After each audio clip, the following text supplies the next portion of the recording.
Bueno, efectivamente, pues nada, mi punto de vista es el contraste con lo que hemos oído, que es la administración hidráulica, la gestión que tienen comentado, la gestión de los recursos hídricos, en el conjunto en mi caso, de la cuenca hidrográfica del Segura. Y somos, bueno, pues los encargados de administrar recursos, entre ellos este nuevo recurso que llevamos ya 15 años de experiencia de aplicación del Real Decreto de Reutilización. Y bueno, pues yo creo que con un balance muy, muy positivo. Voy a contaros, quizá, bueno, no sé si la parte más tediosa, un breve análisis de cuál es el modelo vigente que tenemos en España de reutilización de las aguas depuradas y algunas singularidades en la cuenca del Segura y alguna pincelada de el nuevo camino que se nos abre ahora con el Reglamento Europeo de Reutilización. Antes de regenerar, es una obviedad, pero no está de más recordarlo. Antes de regenerar hay que depurar. Ha supuesto un hito en España la implantación de la Directiva de Aguas Residuales Urbanas.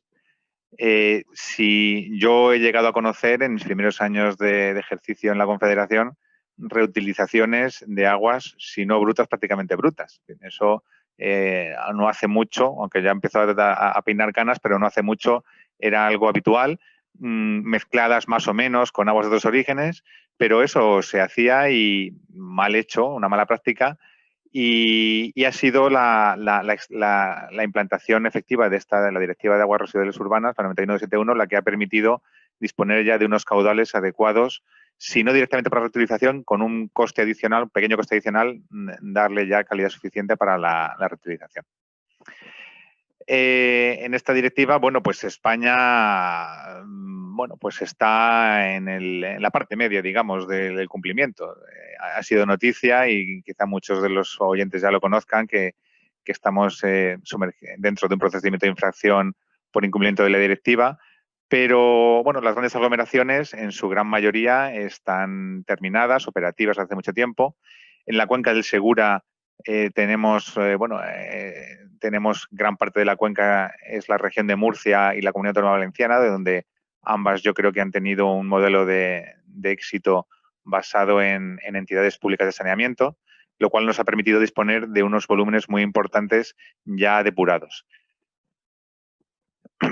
En el conjunto global de España, pues según la Comisión Europea, aunque estos son datos de 2016, no he encontrado ninguno de la Comisión más actualizados, el cumplimiento global de la directiva lo evaluaba en casi un 80%. Bueno, pues también nos hemos beneficiado en la cuenca del Segura de una decisión política, yo creo que afortunada, y con el tiempo ha dado la razón, de que donde fue posible, o en la mayoría de los casos, no se quedó la administración solo en la depuración, en los objetivos de la 91/71, sino que fue un paso más allá para intentar ofrecer un agua ya regenerada, con las consecuencias que ahora contaré. Bueno, como digo, la reutilización es histórica o ancestral, diría yo, en las zonas con déficit. Por eso caminábamos un poco en la inseguridad jurídica y esta normativa ya que empieza a ser ya añeja, bueno, pues fue largamente esperada. Yo creo que ha sido un éxito rotundo. Fue difícil durante la tramitación. Recuerdo que las contrapartes dentro de la negociación de la administración sanitaria pues planteaban sus dudas. En fin, era una cosa que España iba a ir a la cabeza de este tipo de regulaciones en Europa. Estaba el precedente de California, pero y las normas de la OMS, pero bueno, me daba un poco de vértigo de lanzarse, pero y fue criticado durante ese proceso de gestación, pero yo, en mi opinión, el balance es claramente positivo. De estas diapositivas voy a poner muy poquitas, porque estas son las más aburridas. Pero creo que es imprescindible hacer mención al texto refundido de la Ley de Aguas, a qué es lo que dice respecto a la reutilización. Bueno, pues dice que se establecerán las condiciones básicas por el Gobierno, que es este Real Decreto, precisando la calidad exigible según los usos previstos. Dice que el titular de la concesión o autorización deberá sufragar los costes necesarios para el plus de pasar de la depuración a la regeneración. Y bueno, se aparta de la vía clásica del 59.1 del texto refundido, de que la única vía para acceder al uso privativo es la concesión, y abre también la puerta a que en determinados supuestos pueda ser con autorización, que es más sencilla de obtener. Bueno, esta es la estructura general del Real Decreto y en su gran parte tiene carácter de legislación básica, no así el procedimiento, donde no tiene ese carácter y puede ser regulado por las administraciones autonómicas en determinados supuestos. Este Real Decreto nos mete en un mundo nuevo jurídicamente, y la Ley de Aguas esto no lo contemplaba, y por lo tanto, bueno, pues crea una serie de definiciones que vamos a ir viendo brevemente, empezando por los protagonistas de este tipo de uso. El Real Decreto hace mención al primer usuario de las aguas derivadas. Bueno, realmente, al menos en la cuenca del Segura, el primer usuario de las aguas derivadas tiene un protagonismo, yo diría que testimonial o nulo. Bueno, aparte del hecho de que en muchos de los municipios de la cuenca es un organismo estatal, que es la Mancomunidad Canales Delta y Villa, pero aún así, incluso aunque sea el propio ayuntamiento o el concesionario, no suele intervenir en el procedimiento de la reutilización. Ya con mayor entidad está el titular de la autorización de vertido. Puede ser distinto del primer usuario. Este ya tiene una serie de obligaciones concretas, que es en el punto de entrega. El tercer protagonista va a ser el titular de la concesión o autorización de reutilización, al que, en teoría, el titular de la autorización de vertido le entrega unas aguas ya depuradas y tiene la obligación de regenerar. Y, por último, el usuario final del agua. Bueno, pues este esquema, como digo, pues los tres protagonistas principales van a ser el titular, o son el titular de la autorización de vertido, el titular de la concesión o autorización de regeneración y el usuario del agua regenerada. Este es el esquema teórico que el Real Decreto persigue. Lo que el Real Decreto llama reutilización de las aguas es lo que pasa aquí. Es lo que pasa después de la depuradora, desde que el agua llega a la estación regeneradora, se almacena, se distribuye y es usada por los usuarios finales. Las aguas depuradas, bueno, pues es el concepto clásico, es el agua bruta de una agua urbana o industrial, y el titular de la depuración o bien lo vierte a cauce público o a dominio público marítimo terrestre, o si hay regeneración lo entrega para su regeneración. Las aguas regeneradas son las que ya han pasado por esa estación y ya han alcanzado los niveles de calidad necesarios para el uso concreto. La estación regeneradora es esa estación que, como digo, añade un plus de tratamiento, generalmente orientado a parámetros microbiológicos. Lleva aparejado una serie de infraestructuras de almacenamiento y distribución que también son responsabilidad de ese titular de la concesión o autorización de reutilización. Y ese es el sistema de reutilización. Y por último, bueno, pues el usuario de las aguas regeneradas define también el Real Decreto el punto de entrega de aguas depuradas y los puntos de entrega de aguas regeneradas. Y luego, por último, el lugar de uso de agua regenerada. Lo que sucede es que la práctica es que este esquema, en la experiencia de la cuenca del Segura, no se cumple, yo diría que nunca. Nunca por lo siguiente. No hay una división estricta o clara entre la estación depuradora de aguas residuales y la estación regeneradora de aguas. En la práctica, en la mayoría de los casos, es la misma instalación. Es cierto que con equipos distintos y que van en línea y que son posteriores, pero la entidad o la administración que lleva a cabo la depuración también lleva a cabo la regeneración.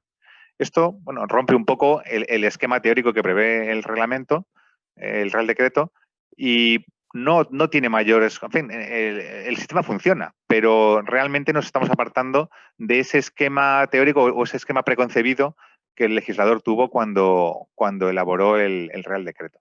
Como digo, coinciden el explotador del agua de la estación depuradora y de la regeneradora y, sin embargo, la distribución de esas aguas regeneradas ya sí que coincide con el usuario final.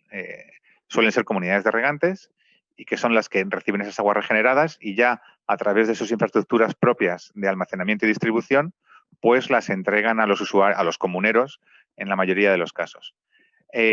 Tenemos la gran mayoría regadío, por supuesto.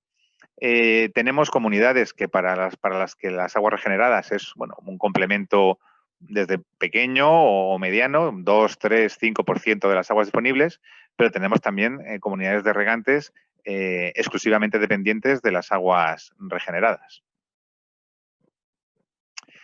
Bueno, en cuanto a cómo acceder a estas aguas, en otras cuencas puede que no, pero en la cuenca del Segura suele ser un recurso disputado. Se distingue según quién pida las aguas. Si es el concesionario de las aguas el primer usuario, pues es una concesión sin competencia de proyectos. Si es el propio titular de la autorización de vertido, es una modificación de las condiciones de la autorización de vertido de la que ya debe disponer. Y en la inmensa mayoría de los casos es un tercero que no es ni titular del vertido ni concesionario y se accede por el procedimiento general de concesión. Hombre, ya hoy en día quedan en la cuenca del Segura pocas aguas depuradas por conceder, pero bueno, sí que fue, cuando una de estas aguas sale a concurso, pues suele ser conflictivo en el sentido de que es un agua demandada, que tiene muchas ventajas y en una situación de déficit como la del Segura, pues es un recurso muy, muy valorado. Las prioridades en asignación son las que vienen aquí, pero, como digo, en la práctica mayoría de los casos estamos en el supuesto de que es un tercero el que quiere acceder a la concesión y, por lo tanto, va a competencia de proyectos. En principio se aplican las preferencias de los planes de cuenca. Esta es la que hay por defecto. En la práctica todos los planes de cuenca han hecho modificaciones más o menos intensas, pero bueno, se diferencia un poco de la general. Evidentemente, por las prohibiciones del Real Decreto, el primero queda descartado y es regadíos y usos agrarios el protagonista principal. No descartando que también hay ciertos usos industriales, pero la mayoría es regadío. Estos son los usos que admite el Real Decreto y esto es una cosa que nos diferencia del reglamento. El reglamento europeo se ha limitado a regular la reutilización para uso agrícola. No desconozco los motivos de por qué no han querido abarcar más usos, pero yo creo que eso va a influir en la forma de adaptarnos a dicho Real Decreto. ¿Cómo interviene? Estas autorizaciones las da el organismo de cuenca, pero interviene evidentemente y además con un informe vinculante la autoridad sanitaria. Hay que tener en cuenta que aquí el objetivo de este Real Decreto no es la protección del dominio público hidráulico, que es la razón de ser de los organismos de cuenca, sino la protección de la salud, que el producto final sea adecuado para su comercialización o que, si no es para generar un producto, que los usos que se hagan recreativos o de otro tipo no pongan en riesgo la salud humana. Claro, eso excede lo que es un organismo de cuenca sus objetivos. Para eso interviene Sanidad. Hay una serie de prohibiciones que a efectos del reglamento europeo son irrelevantes porque todos estos usos directamente el reglamento ni los contempla, pero son prohibiciones, por otra parte, razonables, que directamente descartan que las aguas puedan ir a estos usos. Aunque, el profesor Takashi Asano, eminencia mundial en materia de regeneración, es un firme defensor de que las aguas regeneradas pueden ir para consumo humano, pero en fin, nos enfrentamos, dice que tecnológicamente es un problema totalmente resuelto, pero nos enfrentamos a otros problemas de tipo culturales para ese tipo de uso. Los responsables pues son de las obligaciones diversas, según este esquema, son el titular de la autorización de vertido, el de la concesión o autorización de reutilización y el usuario final. Aunque, como digo, están confundidas en una única persona en la mayoría de los casos, el titular de la autorización de vertido y el titular, y el titular de la estación regeneradora. Con lo cual, pues hay cierta confusión ahí de funciones, no del todo bien resuelta en algunos casos. La autoridad sanitaria controla una parte de este proceso y la autoridad sanitaria otra parte del proceso. En algunos de ellos es mixta la responsabilidad. En la cuenca del Segura, evidentemente, esto es muy necesario. Es muy, muy atractivo porque es un agua que no te falla prácticamente nunca. Quiero decir que así como las aguas superficiales, pues depende si hay sequía o no, pues de un año puede haber trasvase y al año siguiente puede no haber trasvase. O los recursos recogidos en las aguas propias de la cuenca del Segura pueden venirse abajo en una época de sequía. Es muy difícil que una depuradora urbana se quede sin agua. Puede ser que baje un poco la dotación, pero no se queda nunca sin agua, con lo cual esa garantía la hace un recurso muy valiosa. No es que suponga un incremento notable en cantidad, porque la cuenca del Segura, bueno, el río Segura, en régimen normal, no desemboca en el mar, es decir, que todas las aguas se utilizan. Que si no se reutilizara directamente, si está conectada al eje del Segura, en un momento u otro se utilizaría aguas abajo, pero sí optimiza mucho la gestión, permite una seguridad y una gestión conjunta mucho más eficaz.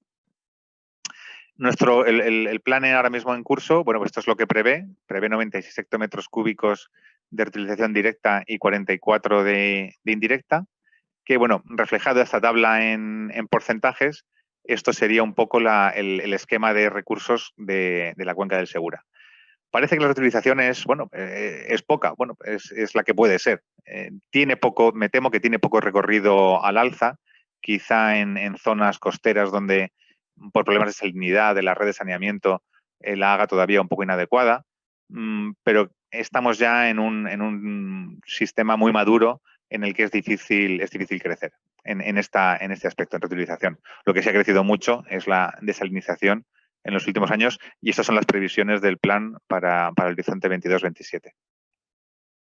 Este gráfico es un poco antiguo ya, pero bueno, da una idea de donde hay necesidad y donde también el agua tiene un valor económico muy importante. Bueno, pues prácticamente el Segura ha agotado las posibilidades de reutilización de las aguas depuradas.